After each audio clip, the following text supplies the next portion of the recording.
Hello and welcome to the PMC Q&A. This is where we answer the questions that we get from you either through comments or through emails at admin@pmclounge.com. So today we are taking up 5 questions that we received. Number 1, when do you get the result after the PMP exam? So if you take up the PMP exam, when can you expect whether you passed or you were not able to pass? So this totally depends on where you are taking up the PMP exam from. That is, if you go into the exam center by Pearson, you basically get the result immediately after you're done with the PMP exam. But if you take up the exam from home, then your result is going to come on the next day. So they typically say 24 hours. It's typically the next day. So that is how it works. If you were to ask me, my suggestion is always to go to the exam center and take the exam from the exam center and never from home. Actually, if it were up to me, I would never take any PMI exam from home. I've given one reason for that, and I'll share a link to that video in the description below. Okay, question number 2 for today. What will be the AI impact on project management jobs? Now, this is a very valid question. People genuinely worry about losing their jobs to AI. But can you simply replace humans that easily? That is the question that I want to pose to you. First thing is, AI increases productivity, but it may not always have a purpose. Companies that rushed to replace employees, they are now struggling with creativity gaps, disengaged teams, and integration nightmares. So efficiency, that is how much time you take to do something, does not always equal to effectiveness, and that is the degree, the correctness of something that you have done, right? So efficiency does not always equal to effectiveness. While AI can make you super efficient, you can do a lot in a lot less time, but it may not always be effective. There are companies, do a search, they have rapidly replaced workers with AI to cut costs and boost efficiency. But this move has brought unintended challenges like creativity gaps, disengaged teams, and integration issues. Now, secondly, the AI only fantasy, right? AI only, everything is being done by AI in the entire company. That fantasy is coming down. It is collapsing because businesses are pivoting to human in the loop models. Now, have you ever seen, let me know in the comments below, a lot of people tend to talk about this these days across companies, where they say, this is our process, this agent does this agent does that, but there's this piece or this step in the process which is where you have a human in the loop. So human in the loop is actually getting popular because this is the model that a lot of companies are now adapting, because AI does not have empathy, it does not have judgment, it does not have relationship building.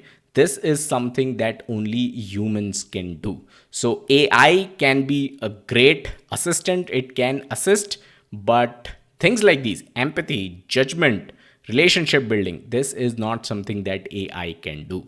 So you talk about customer support, escalations in customer support, you talk about reviews in the healthcare industry, you talk about moderation of content. All of that requires humans and not just AI, no matter how good AI becomes. And finally, I would say that roles that require connecting with fellow human beings, it could be your colleagues, it could be your customers, that becomes a critical skill, just connecting with other human beings. If you're looking for future proof roles, they are going to demand creativity, they are going to demand problem solving, but also emotional intelligence. So whoever wins, they are the ones who can master not just the tech IQ, but human EQ as well.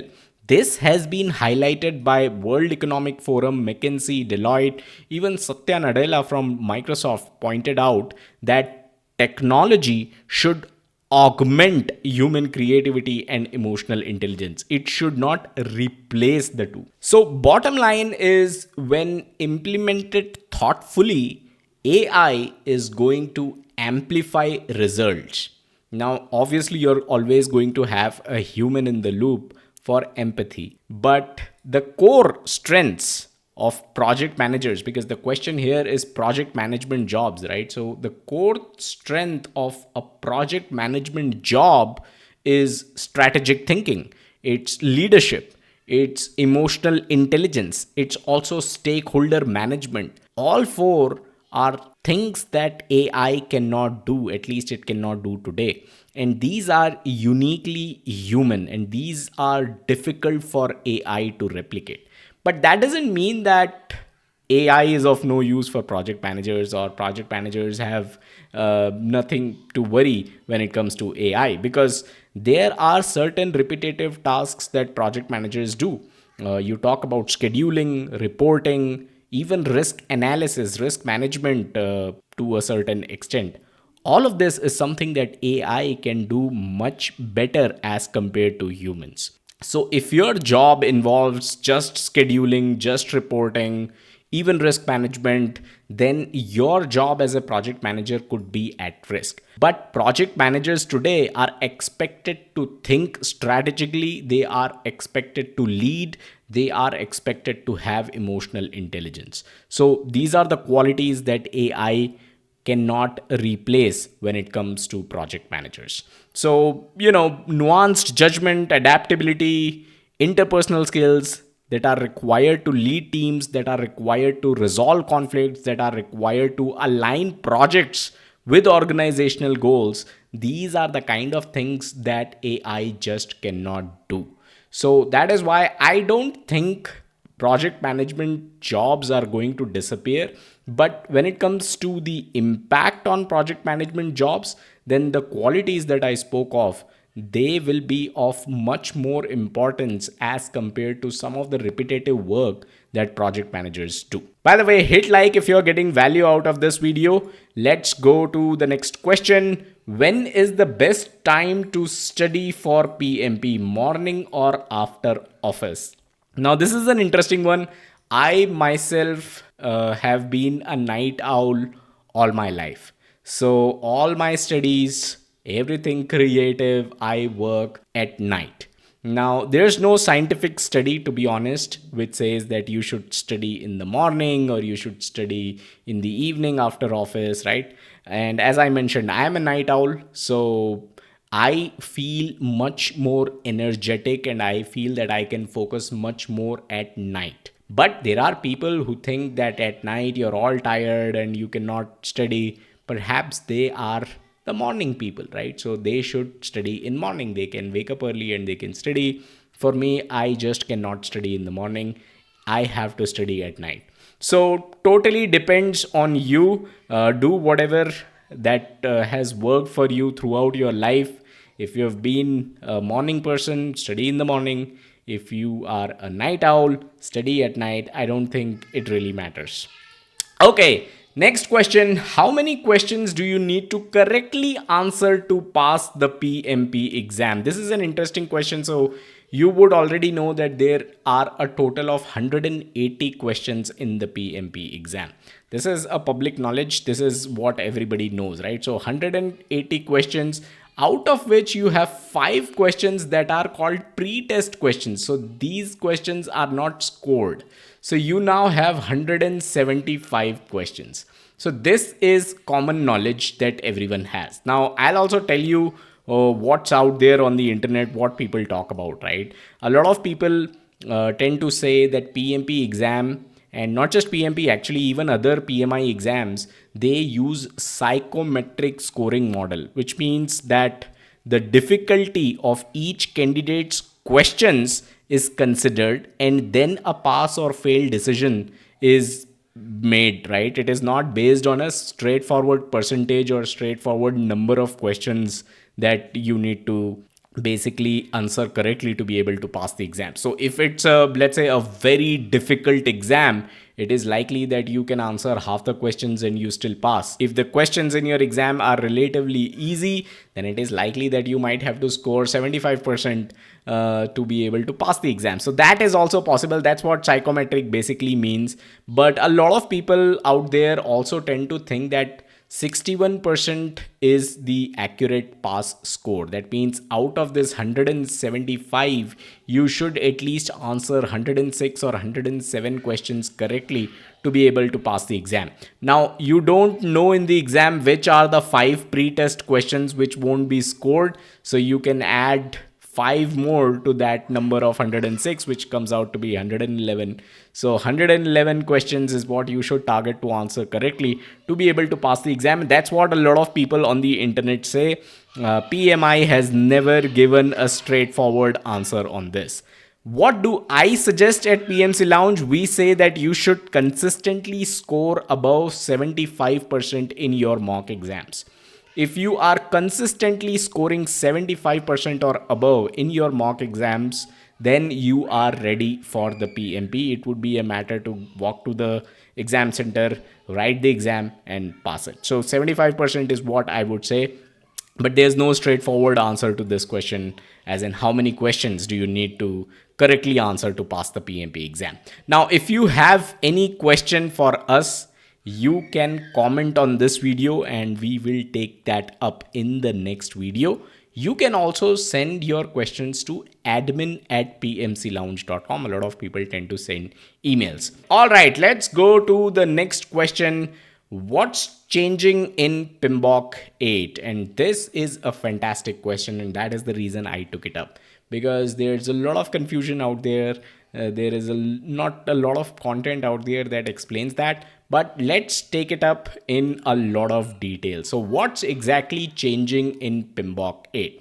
I would like to take you back to the world of PMBOK 6, right? Which is also known as Process Groups Practice Guide now, because of the fact that PMI came up with this book, Process Groups a Practice Guide, which is basically a copy of PMBOK 6. It contains all the content from PMBOK 6. So if we go back to the PMBOK 6 days, you find that we had knowledge areas. There were a total of 10 knowledge areas, as you can see here. And then there were 49 processes. These are the 49 processes here. And above are the 5 process groups. So you have 10 knowledge areas and 5 process groups. The mapping of these two generates 49 processes. So this was what PMBOK 6 looked like. Then came PMBOK 7, which was actually a radical change. And people thought that they have lesser pages to study now, because if you see the PMBOK 7, it has significantly lesser pages as compared to PMBOK 6. So people thought that, okay, PMBOK 6 is now gone and all we have to study is PMBOK 7, which has these performance domains, right? So that was the buzz then. But as the dust settled, we realized that both PMBOK 6 and PMBOK 7 needs to be studied for your PMP exam. And that is the reason why PMI themselves introduced this book, the PMBOK 6, which was actually called Process Groups, a Practice Guide. So this was just PMBOK 6 disguised as Process Groups, the Practice Guide. And that means that you now had to study 2 books for preparing for your PMP exam, right? The PMBOK 7 and the Process Groups, a Practice Guide, in addition to something around Agile also.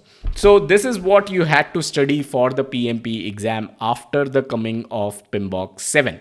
Now, once PMBOK 8 rolls out, and this is expected, right? So this is what we have had our hands on from PMI. They generated a draft of PMBOK 8, and this is what we saw in that draft.